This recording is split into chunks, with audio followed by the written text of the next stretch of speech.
If that doesn't work, I don't know what will. That was a great clap. Man. We are back on a Saturday inside the Pro Shop here at Franklin Bridge. It's Scott and Jack coming to you from the Champions Playbook. The last episode that went out of the Champions Playbook was actually the 10-minute read from your 100th episode. Oh, really? Yeah, nice. Yeah. And so think about Awesome. how far we've come as a podcast. Isn't that crazy? That's great.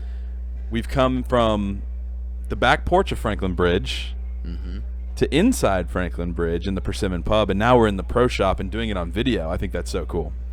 This is great. It's a great setting, too. It's relaxed. We've come a long way, yeah. You know, we're having a lot of fun and really kind of getting into the new year, you know. We're not February yet, but we're getting some decent weather here in Franklin. Yep. We've had some really cold weather, too, with a little snow here and there, but we're cooking. I mean, how many holes did we get in? Let's see. We started playing at 2 o'clock, and we had a couple little interruptions in the way. But I mean, we got 9, 10, 11. We got like 11 or 12 holes in, maybe even more than that. We got 13. Yeah. Yeah. So I mean, it's still we're still cooking out here for January golf and winter golf. I mean, getting up to 46 degrees, like that's fine. And sunny. I'd rather it be that than worse. Yeah. Freezing. Yeah, I would agree with that. Although it's also been like really annoying because I'll like get off of work earlier than usual, check my phone, and it's like already like 29, and I'm like, well, I guess I'm not playing golf today. Yeah. It gets warm about 2 hours before you get off work, and then boom, temperatures drop again. I can't imagine being you standing out there teaching with all your layers on, man. I posted 7 the other day. Yeah, I posted on Instagram. I had 7 layers on. Posted on Instagram at @SHasseyGolf. Yeah. Speaking of Instagram, coming up next week, late next week we'll start it, but we're gonna do another bracket challenge. Yes. Yeah, I'm so pumped for that. Yeah, and this one's going to be really – so the last one we did was how you recognize a bad golfer, and I had a bunch of complaints. They were complaining to the committee the thing was rigged, and yeah, because it came down to iron covers and using range balls. Yep, and range balls got beat out, but I reposted it again with changing the images to make them more equal and informing the electorate. Which is kind of amusing, the language. Informing the electorate about the using range balls, and using range balls took down iron covers soundly. Yeah, and when you think about it too, it just makes sense. It just makes sense. I mean, if you're thinking about like the average player that's coming out and playing around a golf, or maybe the under average player, like they don't want to go buy balls, and they're like, well, if I get a free, I mean, that was me, dude. It's stealing. It's actually stealing. I guess that's technicality. On a technicality for sure. But I mean, like if you're a new golfer, I mean, that's the way to do it. Either do that or go to Brooks, I hope you're not listening to this. I know. I mean, or go to just go to Play It Again Sports and go grab like those 10-cent balls that they'll sell you. Well, you can get those like refurbished used things. You get 75 balls for like $10. Yeah. So the range ball thing is amusing, but you never walk up to somebody using a range ball going, "Oh man, I crushed it today, shot 68." Yeah. It's like, you better not be talking about your score after that. On the front 9, you shot 68. Yeah. No. So, but we're gonna do best golf swing of all time. We're going to have a women's category on each side, and we're going to have a men's category on each side, and the two sides are going to be like I haven't decided the exact time frame because I'm waiting for more submissions to come in, but celebrity? Or there could be celebrity golf swings? Pre-1980 and post-1980. Okay, so we're going all yeah, so we're going to kind of separate. We're going to go tour players or high-level amateurs that have their names are significant enough in the is Michael Jordan in there? Michael Jordan should be in there. No. I thought about putting myself in there just to see where I rank and see how many swings I can take down. So this not because I could say I can swing better than any of them, but right, that's true. Put me up against Matthew Wolff. Do I win? Do I not? Actually, no. I'm gonna say no. because I had, and I'm not saying that Matthew Wolff has a prettier swing than you. I'm just saying that like I was listening to my Barstool boys talk about Matthew Wolff's swing because they got to hang out with him for a bit because now they're TaylorMade endorsed, and they went over and they said his swing, aside from a couple key differences, is actually very soundly technical. When you get into like, oh yeah, when you get him halfway down, yeah, I mean, he's as good as anybody. Yeah, for sure. And that's the mark of any great golf swing. Now from there through, but we were talking about Michael Jordan. I just have a quick little story for Michael. Is that I heard this story where he was going out golfing and he was playing with, I think it was a professional. He was playing with a professional, and he said the professional goes to Michael. He says, you want to put some money on it? And Mike goes, yeah, sure. And he goes, well, how much? And he goes, whatever amount makes you uncomfortable. Oh man. Oh man, that's where it's at right there. If you can imagine that. I'm not a gambling man, but I can. There's a lot of people that do that. That's great. We've been rambling for 6 minutes, Scott. What are we talking about today? We're gonna have a little fun with the this or that again. I like that a lot. Yeah. You want to theme it, or do you just want to go off the top? Let's just go off the top. I feel like when you theme it, we're not ready for that yet. That's true. We need a little bit of prep time for that one. Yep. We don't need any prep time for this one. We'll start it off because I'm trying to figure out what to say that we didn't say last time. Well, yeah, true. We kind of just scratched the surface last time, though. We didn't really do anything that was too technical or too in there. More clubs or less clubs in your bag? I'm just more than 12 or less than 12? I'm going more than 12. I feel like you there's a certain like type of player where I feel like I could find a reason to use every single club that's in my bag. But I feel like for some people who might not be as good at the game or might not have the approach to the game as some others, less clubs would do you better in that situation. Well, that's where I'm going to take less clubs just for the majority of people. But tour players and are we going to say less clubs? I would go more than 12, and I'd go probably more than 15 or 16. Yeah. So that you've got some extra clubs in your bag based on the golf course you're going to go play. So, and here's another technicality question. Is 12 going to cover all of my yardages? For most people, it will. For the longer you are, maybe not. Yeah. Like for you, you might want to favor the more side. Yeah, that makes sense. Well, good. That was a really good question. Oh man, what are we gonna shoot? See, like I am blanking right now. I literally don't know. Ask me another one if you can think of one. Saturday round or Sunday round more important? Saturday round more important. In a tour event. So in a tour event. They call Saturday moving day. Still think Saturday is more important. Number one, because of moving day. I thought you were just talking about the casual golfer. No. Because I was like, because football's being played on Sunday, baby. That's what I was thinking. Yeah. But no, I think Saturday round. I think it really sets the tone for Sunday, and I think the mentality of Saturday is more important than the mentality on Sunday. Because I think if you can go into Sunday with the kind of momentum that you're building, then I think Saturday is more important. However, if you're sitting in places 7 through 12, I think Sunday is going to obviously be more important. Okay. But if you're leading, Saturday for sure. Yeah. Idea or thoughts on that? I asked that question. I'm kind of torn between the two.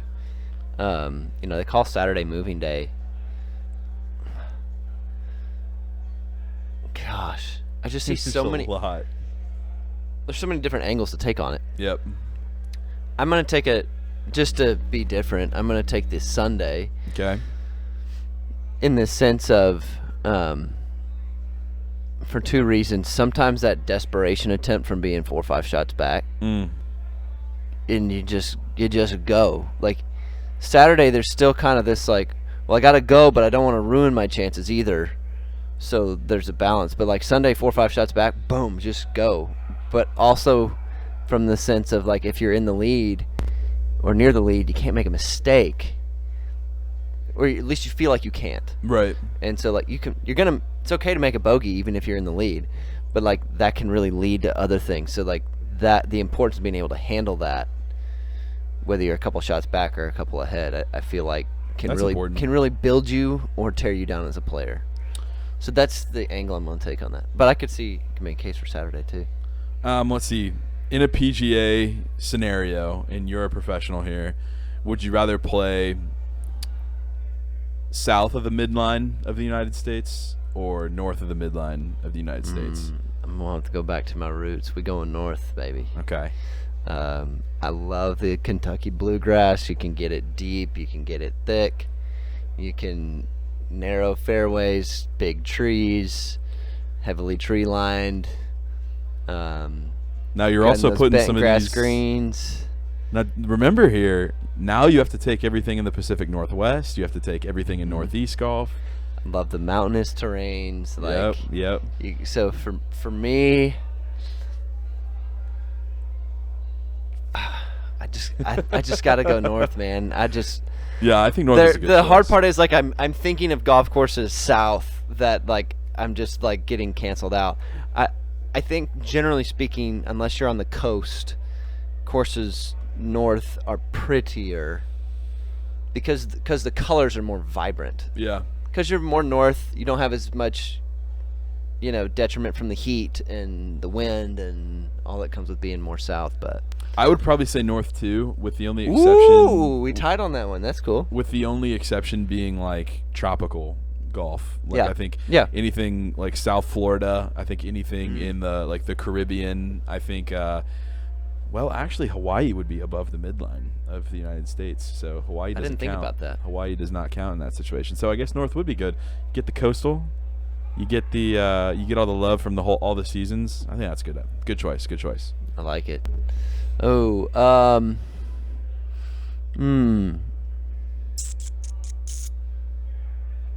drive for show or putt for dough?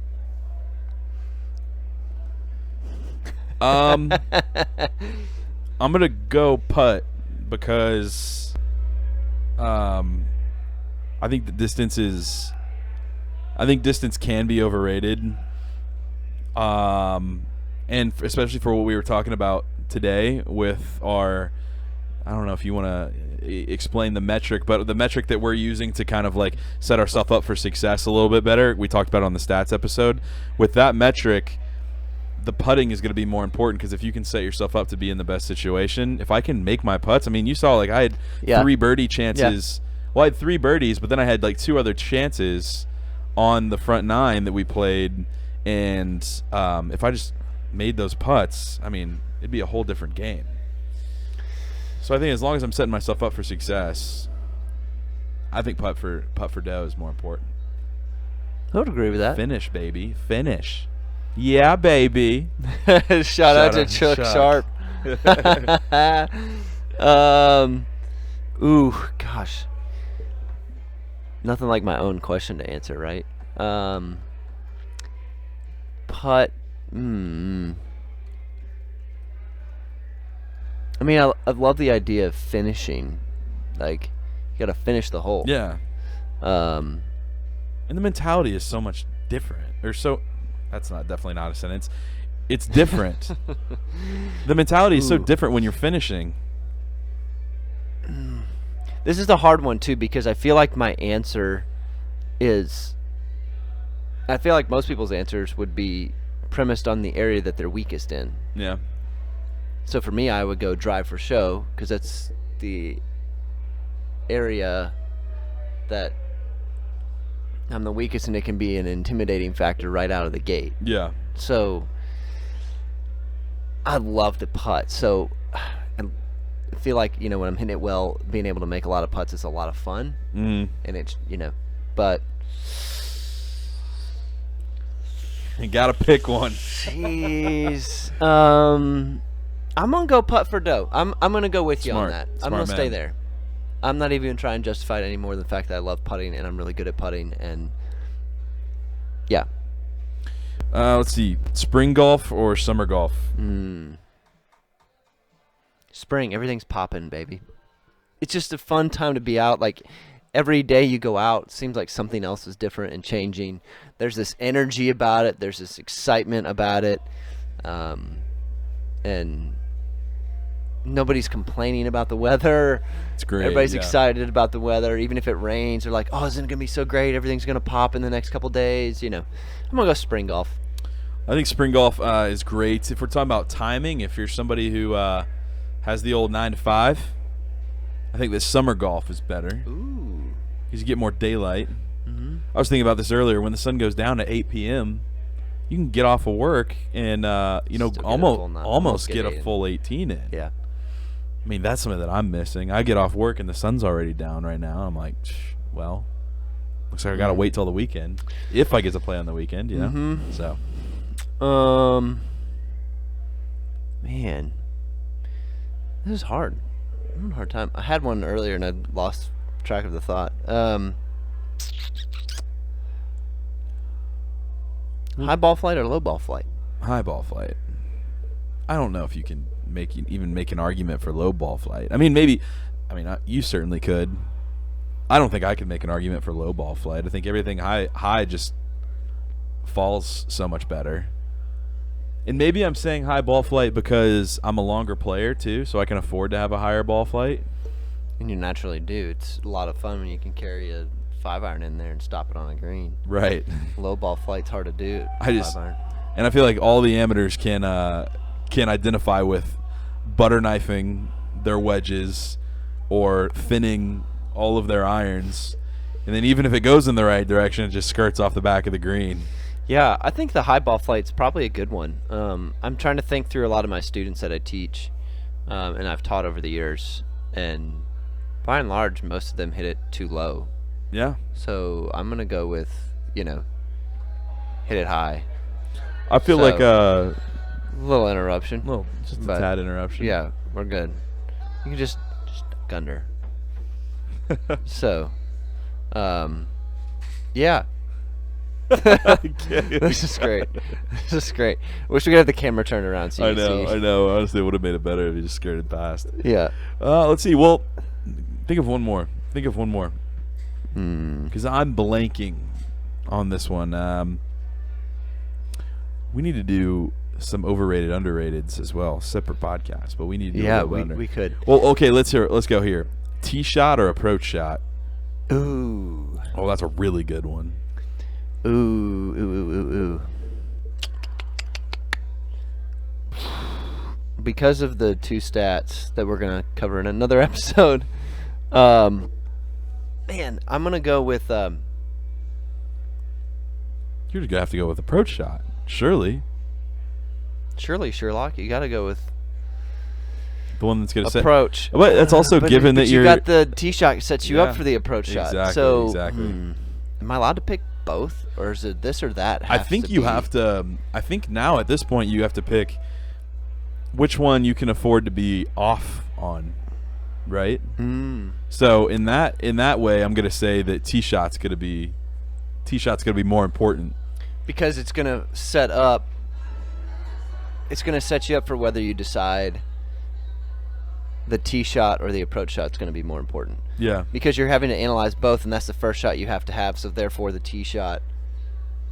Like, can you afford to be on the incorrect side and still get to the correct side on your approach shot? And so, like, you have to make that decision ahead of time on the tee. So I'm going to say tee shot. I agree. Tee shot's great. Well, with that, I think we're going to wrap it up here from inside the pro shop at Franklin Bridge. Remember that you can watch this video on YouTube, and it comes out a day before the audio podcast does. That's right. And drop a note if you want to hear some this or that. Yes. Yeah. We'd love to do that. This or that's or overrated, underrateds. Just pop it in the comment section on YouTube, or make sure to go follow Scott on Instagram at @SHasseyGolf. DM me. Instagram game. Woo. Is getting up there, dude. We're doing good. We're doing good. We've got a nice team. I think this is our first. This is our first season in bloom too. Like, this is gonna be our first full season of really working on this full time, figuring out what it's gonna look like. And guess what, dude? I figured that I have produced now 50 episodes with you. What? Yeah. We've done that many? Yeah. Yeah. That's awesome. So we're going to be growing here in the next year. Make sure to follow us on Instagram. Yours is SHassy Golf. Mine is _JBeard. And then also make sure to subscribe, like, and comment on our YouTube video. You just go ahead and search the Champions Playbook, and you should be able to find us and watch us in your free time. Put it on in the background or watch us.